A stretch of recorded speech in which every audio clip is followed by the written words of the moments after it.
Lights! The all-new Jupiter is more than more. Style more. Storage too is even more. The all-new Jupiter is more than Introducing more. the all-new TVS Jupiter, India का नया ज़्यादा, ఎక్కువ अधिकम, बेशी जास्त, अधिक वधू, बेसी.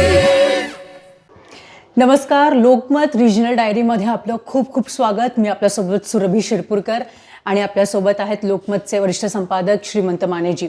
खरं तर आज मतदान पार पडलं आणि अशातच विदर्भातून एक्झिट पोल काय म्हणतं हे आज आम्ही तुमच्यापर्यंत पोहोचविणार आहोत. कारण राज्याचं राजकारण आणि त्याचं समीकरण खरं तर कुठेतर विदर्भ ठरवतो अशी मान्यता आहे. आणि अशातच विदर्भातून नेमकं काय असणार आहे चित्र रिझल्टचं निकालाचं हे आज आपण जाणून घेणार आहोत.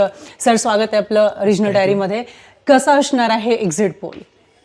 आपल्या दर्शकांसाठी, लोकमत डिजिटलच्या दर्शकांसाठी ब्रेकिंग म्हणता येईल अशी बातमी असते आत्ताची अशी आहे की 2019ला विदर्भातल्या किंवा विशेषतः पूर्व विदर्भातल्या मतदारसंघांमध्ये जेवढं मतदान झालं होतं, जितके टक्के मतदान झालं होतं, ती टक्केवारी, ती फिगर 5 वाजताच बहुतेक सगळ्या मतदारसंघांमध्ये क्रॉस झालेली आहे. आणि त्यामुळे शक्यता अशी आहे की 2014 साली ज्या वेळेला राज्यात सत्तांतर झालं तर त्यावेळेला झालेलं जे मोठं मतदान होतं तितक्या ताकदीचं मतदान आत्ता विदर्भातल्या बहुतेक सगळ्या मतदारसंघांमध्ये होते. म्हणजे विशेषतः नागपूर शहरामध्ये जिथं मतदान साधारणपणे 50% मागं पुढं राहतं, कधीच नागपूरमधल्या मतदानाने फर्स्ट क्लास मिळत नाही. पण आता बहुतेक त्या सगळ्या मतदारसंघांमध्ये 2014च्या तोडीचं मतदान झालंय. आणि त्यामुळं याच्यातून एक ढोबळमानानं जर अंदाज काढायचा म्हटलं तर प्रामुख्यानं हे सत्तांतराचे थोडे बहुत संकेत देणारे आकडे. म्हणजे आता हे असंही असू शकतं की महायुती सरकारच्या ज्या योजना आहेत त्याला मोठ्या प्रमाणावरती प्रतिसाद मिळालेला असू शकतो, किंवा महाविकास आघाडी आणि महायुती म्हणजे जी काट्याची लढत महाराष्ट्रभर जी आहे, एक मोठी लढाई जी आहे, तर त्या लढाईमुळं पण सगळ्याच पक्षांनी आपापले मतदार जे आहेत ते काढण्याचा प्रयत्न केला असू शकतो. पण एवढं नक्की आहे की 2019ला ज्या वेळेला राज्यातली सत्ता रिटेन झाली होती, सत्ता टिकली होती, तर त्यावेळेपेक्षा खूप अधिक मतदान हे आजच्या दिवसभरामध्ये या सगळ्या मतदारसंघांमध्ये झालंय. आणि त्यामुळे ही खूप इंटरेस्टिंग फॅक्ट आहे. मी मुद्दाम 2014च्या आणि 19च्या सगळ्या ज्यावेळेला टक्केवारी ज्यावेळेला काढली आणि 5 वाजताचं झालेलं ज्यावेळेला मतदानाची टक्केवारी आली तर असं लक्षात आलं की 5 वाजताच विदर्भातल्या बहुतेक सगळ्या मतदारसंघांमध्ये 2019 पेक्षा अधिक मतदान झालेलं आहे. ओके. काय टक्केवारी आहे? म्हणजे 2014 मध्ये मला वाटतं की 70% जवळपास हे मतदान झालेलं होतं. 19 मध्ये कमी होतं. यंदा ज्या पद्धतीनं आम्ही पण ग्राउंड रिपोर्टिंग करताना चित्र बघितलं, नागपूरकर खरंच फील्ड म्हणजे बाहेर होते, पोलिंग बूथवर होते आणि आपल्या मतदानाचा हक्क बजावित होते. आता बघा, 2014ला जेव्हा जास्त मतदान झालं होतं, शहरी भाग असून सुद्धा नागपूरमधलं मतदान साधारणपणे नागपूर दक्षिण पश्चिम मध्ये 56.44% होतं, दक्षिणमध्ये 53.54% होतं, पूर्वमध्ये 56.41% होतं, पश्चिममध्ये 52.83% होतं, उत्तरमध्ये 53.75% होतं, कामठीमध्ये ते जास्त होतं, किंवा ग्रामीण भागामध्ये काटोलसारख्या ठिकाणी 70% मतदान झालेलं होतं. आत्ता जे आलेल्या फिगर आहेत तर बहुतेक सगळ्या ठिकाणी 5 वाजताच 50%च्या पुढे गेलंय. त्यामुळं कदाचित नागपूरमध्ये, आणि आता आपल्याकडे बातम्या अशा येत आहेत की बहुतेक सगळ्या मतदान केंद्रांवरती अजूनही मतदारांच्या मोठ्या रांगा आहेत, कदाचित उशिरापर्यंत मतदान होईल. मला असं वाटतं की 2014चे सुद्धा ज्या फिगर्स आहेत ते विशेषतः नागपूर शहरामध्ये त्या फिगर्सपेक्षा जास्त मतदान होईल. आणि त्यामुळं खूप धक्कादायक निकाल असू शकतील की ज्या निकालांमधून आपल्याला काही धक्कादायक निकाल पण येऊ शकतील आणि त्याचबरोबर काही प्रस्थापितांना धक्का मिळू शकतो, किंवा अगदी आश्चर्यकारक सुद्धा निकाल असू शकतो की एखादा अपक्ष आमदार, एखादा बंडखोर आमदार या पद्धतीचा निवडून आलेला असू शकतो. अशी स्थिती आहे. बरोबर.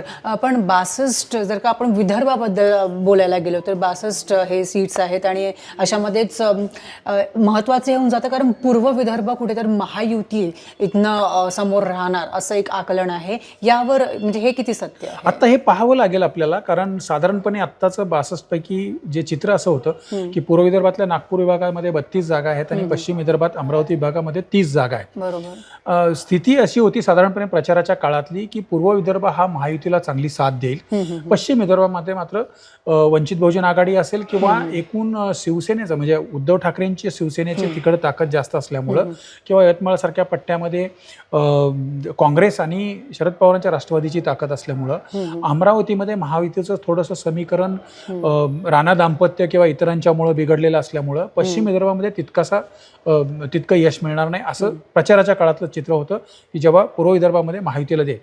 आता हे खूप इंटरेस्टिंग पाहण्यासारखं असेल की हे जे वाढलेलं मतदान आहे ते नेमकं कुठं गेलं आहे. एक तर सकाळपासून मिळालेले जे संकेत आहेत ते लोकसभेप्रमाणेच दलित आणि अल्पसंख्याकांचं जे कन्सल्टेशन आहे ते महाविकास आघाडीच्या बाजूनं झालेलं दिसतंय. त्याचबरोबर बऱ्यापैकी कास्ट फॅक्टर्स जे आहेत, जातीय समीकरणं आहेत ते बऱ्यापैकी चाललेली आहेत आणि त्यामुळं अधिक द्वेषानं अधिक उत्साहाने मतदार बाहेर पडलेले आहेत. हे पाहावं लागेल की एक आणखी पण असा अंदाज आहे की साधारणपणे निम्म्यापेक्षा अधिक मतदारसंघांमध्ये पुरुषांपेक्षा महिलांचं मतदान जास्त झालेलं आहे. आता हे जे झालेलं मतदान आहे ते राजकीय पक्षांनी ताकद लावून काढलेलं मतदान आहे की लाडकी बहीण योजनेचा परिणाम म्हणून महिलांनी मोठ्या उत्साहाने मतदान केलेलं आहे. तर हे खूप इंटरेस्टिंग असेल. पण लाडकी बहीणचा फॅक्टर असला तर मग चित्र स्पष्ट हा म्हणजे तो जर फॅक्टर चाललेला असेल तर महायुतीच्या बाजूने कौल लागेल. तो जर नसेल आणि महिलांनी विशेषतः महागाईच्या मुद्द्यावरती विशेषतः शेतकरी महिलांनी शेतीच्या प्रश्नांवरती जर मतदान केलेलं असेल तर ते एक आहे. आणि दलित मुस्लिम कन्सल्टेशनचा जो मुद्दा सांगितला त्यातला एक सिग्निफिकंट बाब अशी आहे की गेल्या वेळच्या निवडणुकीमध्ये जे अपक्ष निवडून आलेले जे आमदार होते, उदाहरणार्थ चंद्रपूरमध्ये किशोर जोरगेवार होते, रामटेकमध्ये आशिष जयस्वाल होते किंवा भंडाऱ्यामध्ये भोंडेकर होते, तर हे जे आमदार आहेत ह्या आमदारांच्या मतदारसंघांमध्ये ते आता महायुतीकडून लढत आहेत. गेल्या वेळेला ते अपक्ष असल्यामुळे त्यांना सगळ्या जाती समुदायाची सगळी मतं मिळाली होती त्यांच्या स्वतःच्या ताकदीवरती. ते महायुतीकडून गेल्यानंतर तो जो मतदार आहे तो त्यांच्यापासून थोडासा दूर झालाय असं सकाळपासूनचं संकेत आहेत. अर्थात हे मोठे नेते आहेत त्यामुळं यांचा म्हणून एक मतदार आहे. प्लस चंद्रपूरसारख्या ठिकाणी भारतीय जनता पक्षाचं नेटवर्क चांगलं आहे त्यामुळं निकाल एकदम मी जसं म्हणतो तसाच येईल असं नाही, परंतु अपक्ष उमेदवार पक्षाच्या चिन्हावरती लढल्यानंतर जे काही परिणाम जे जाणवतात ते परिणाम आलेले आपल्याला डेफिनेटली याच्यामध्ये. नागपूरवर मी पुन्हा येते. नागपूर जर आपण विचार केला तर 6 महत्वाचे विधानसभा मतदारसंघ आहे. याच्यामध्ये काय आकलन असणार? कारण 3-3चं आकलन जे आहे नागपूरकर करतात, म्हणजे जी चर्चा होती सध्या राजकीय वातावरणामध्ये 3-3ची संख्या जी आहे ती बरोबर आहे. त्याच्यामध्ये नागपूर दक्षिण पश्चिम, नागपूर पूर्व आणि नागपूर दक्षिण हे महायुतीला पकडले जातात आणि नागपूर पश्चिम, नागपूर मध्य आणि नागपूर उत्तर हे महाविकास आघाडीला धरले जात आहेत. दक्षिण मधली लढाई अतिशय टफ आहे, काट्याची आहे. त्याचं कारण असं आहे की तिथं गेल्या वेळेला बहुजन समाज पक्ष किंवा वंचित बहुजन आघाडीने जो मतविभाजन केलं होतं तसं आता होईल का हे आपल्याला पाहावं लागेल. अशीच स्थिती उत्तरमध्ये पण आहे, कारण या सगळ्या मतदारसंघांमध्ये गेल्या वेळेला वंचित बहुजन आघाडीचे आणि पूर्व विदर्भामध्ये बहुजन समाज पक्षाचा चांगला प्रभाव असल्यामुळे इकडं मोठ्या प्रमाणावर मतविभाजन व्हायचं आणि त्याचा फटका काँग्रेसला बसायचा. आत्ता एक दिवसभरात आलेले एक संकेत असे आहेत की या पक्षांना मतं देऊन तत्वानं चालणारे विचारानं चालणारे जरी पक्ष असले तरी या पक्षांना मतदान देऊन आपलं मत वाया घालवायचं का या संदर्भात त्या मतदारांमध्ये थोडी बहुत चर्चा होती. त्यामुळं कदाचित मला असं वाटतं की हे 3-3चं चित्र बदलू शकतं. एकच प्रश्न तुम्हाला विचारेन, कारण नागपूर मध्यबद्दल आपण बोललात की महाविकासकडे असू शकतो कौल, पण मध्य असं आहे की RSS भूमी आहे, म्हणजे संघभूमी त्या भागातून येतं. केंद्रीय मंत्री नितीन गडकरी आहेत आणि असे बडे नेत्यांचं नाव त्या भागातून येतं आणि अशात जर का महाविकास आघाडीकडे जर का यावेळेस कौल गेला, 2 कारणं त्याची आहेत. एक, हलबा समाज आपल्याला उमेदवारी न मिळाल्यामुळं नाराज असले. विकास कुंभारेंचं तिकीट कापून प्रवीण दटकेंना तिथं दिलं गेलं. हलबा समाज नाराज असल्यामुळं हलबा समाजाने रमेश पुणेकरांना स्वतंत्रपणे आपल्या समाजाचा उमेदवार म्हणून तिथं उतरवलेलं आहे आणि हलबा समाजाचं खूप सायझेबल वोट त्या मतदारसंघात आहे. आणि दुसरं महत्त्वाचं कारण, ते मतविभाजन जर झालं तर ते भाजपचं नुकसान करणारा घटक म्हणजे पॉईंट आहे. आणि दुसरा महत्त्वाचा भाग म्हणजे अल्पसंख्याक मतात मोठ्या प्रमाणावरती त्या मतदारसंघामध्ये आहेत आणि ती मतं डिवाइड करणारा कोणी तगडा कॅन्डिडेट नाही आहेत.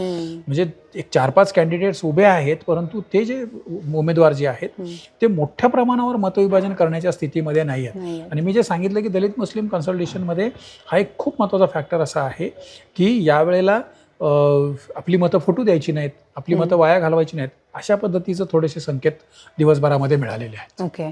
सो ओव्हरऑल आपण बघितलं तर 3-3चा हा रिझल्ट कदाचित नागपूरमधून शकतो. लागू शकतो. आणि विदर्भाच्या दृष्टिकोनातून जर का बघितलं तर महायुती कुठेतरी तुमच्या एक्झिट पोलमध्ये पुढे वाटते आहे सध्याच्या स्थितीत?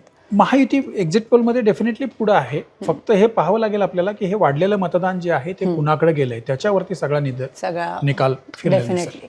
तर आपण बघितलं की सध्या म्हणजे 6 वाजेपर्यंत जे एक्झिट पोल किंवा जे काही मतदान झालेलं आहे त्यानुसार कुठे तर महायुती पुढे या म्हणजे विदर्भाच्या दृष्टिकोनातून पुढे वाटते. मात्र अजूनही जे वोटिंग बूथ आहे तिथे नागपूरकरांच्या रांगा बघायला मिळते आणि अजूनही मतदान सुरू असल्यामुळे नेमका निकाल काय लागणार हे जरा वेळात स्पष्ट होणार आहे. आणि नेमका निकाल नेमका कसा असणार हे 23 तारखेला सुद्धा नक्की स्पष्ट होणार आहे. त्यामुळे 23 तारखेला पुन्हा एक नवीन विषय घेऊन तुमच्या समोर येणार आहोत. तोपर्यंत पाहत रहा फक्त लोकमत. नमस्कार.